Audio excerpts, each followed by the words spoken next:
Hello everyone and welcome to Of Cryptids and Creatures. My name is Royal Spook and this is the show where someone with no formal art training attempts to draw creatures from either our own myths in real life or from Dungeons and Dragons because I play too much of it.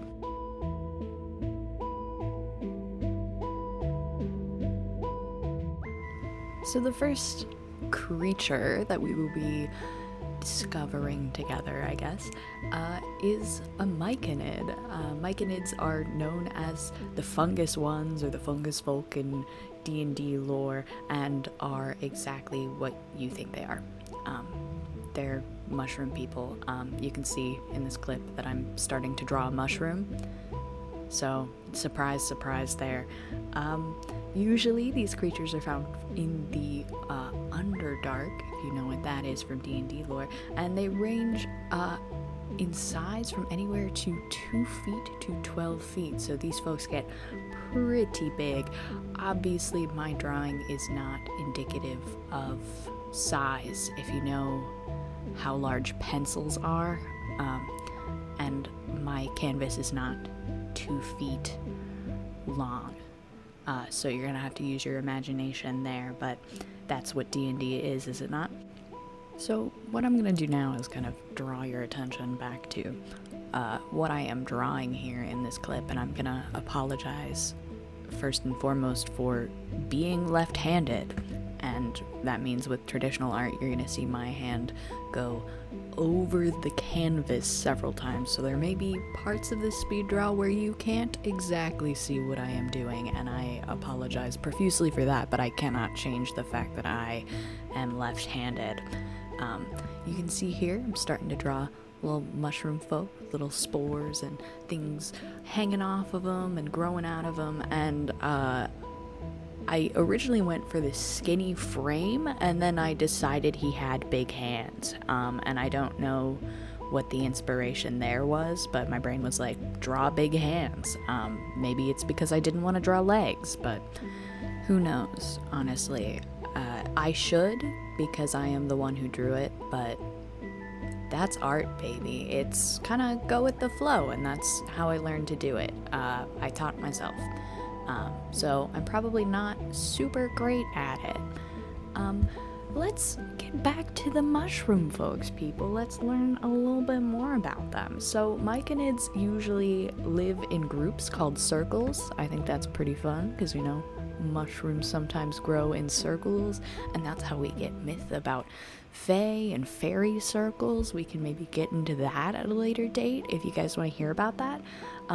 But they usually live in groups called circles with about 20 or so other people. They're kind of a tight-knit group of friends. I don't think I have 20 friends that I am in a big circle with, but maybe you are. I don't judge. I'm an introvert.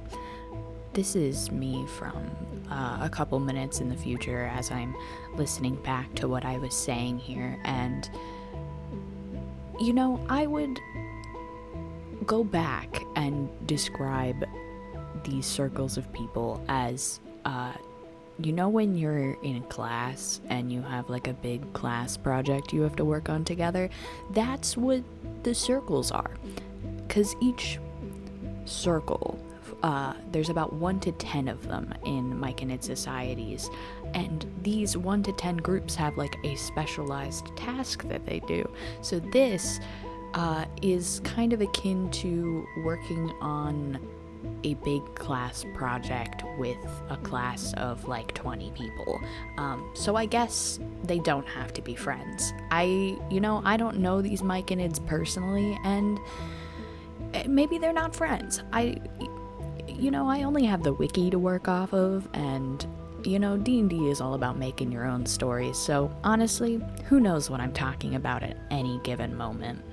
Pulling your attention back to kind of the art piece for a second, kind of moving away from the talk about the lore and that sort of thing, you can see that I've kind of lined the foreground pieces, like little bits of fungus that are coming off of his head, or the little pieces that are sprouting off of him before I actually lined his body, and that is because I am planning to color it, and I don't want those lines to be there when I'm coloring over it because you will see them unless I color with something very, very dark.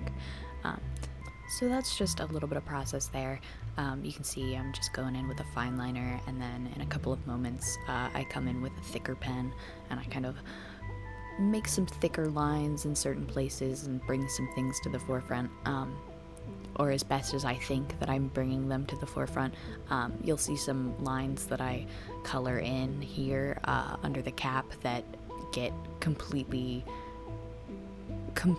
colored over in the next couple of moments, and you can see that I'm starting to add little pieces that weren't exactly in my original sketch after this. See, just going in there, thickening up some lines.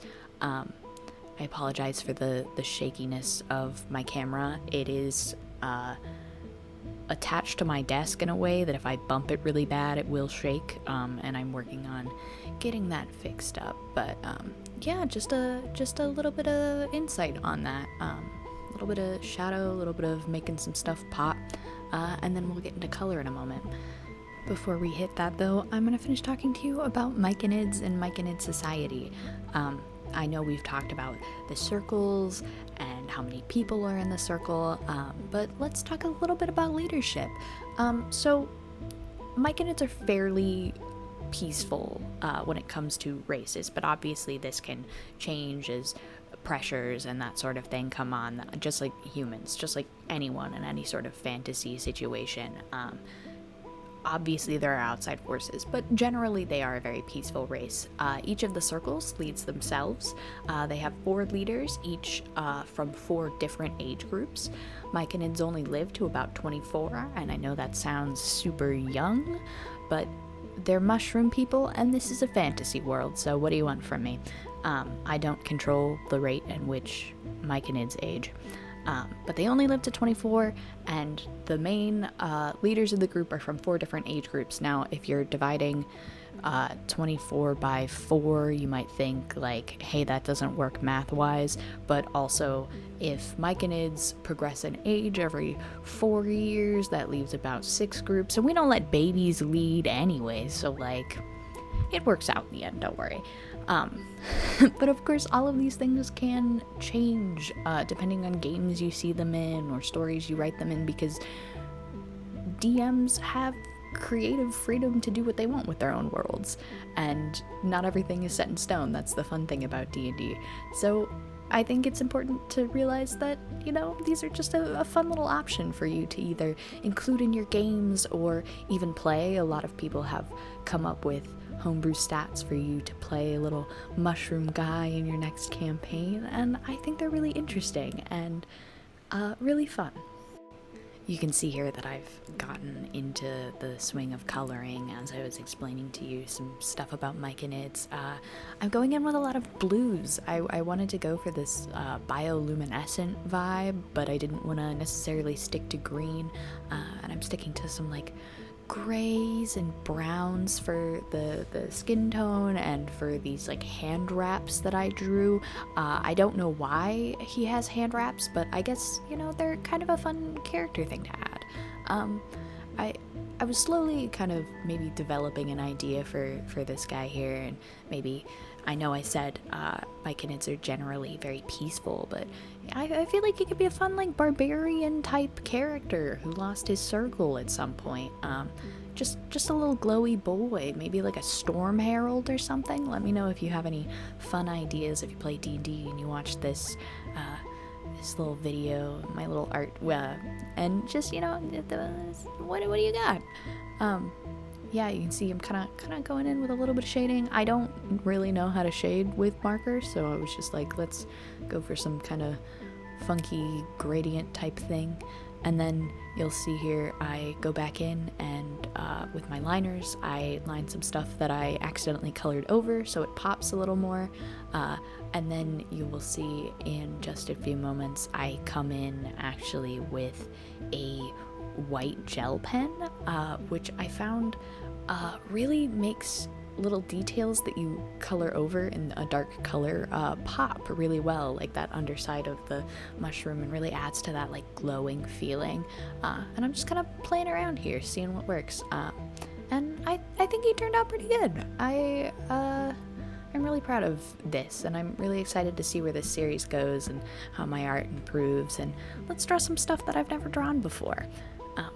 And I'm really excited to take this journey with you guys. You can see I'm just coloring in the little sparkles I drew, kind of going for that bioluminescent spore kind of vibe. And that's pretty much it. I just fill in a couple more details, and then he's pretty much finished. And this is the final product. Little glowy mushroom boy. Thank you so much for watching, for sticking with me through this, and I'm excited to see what kind of stuff we create and the stuff we learn together about little cryptids and creatures. I've been Royal Spook. Thank you so much for watching.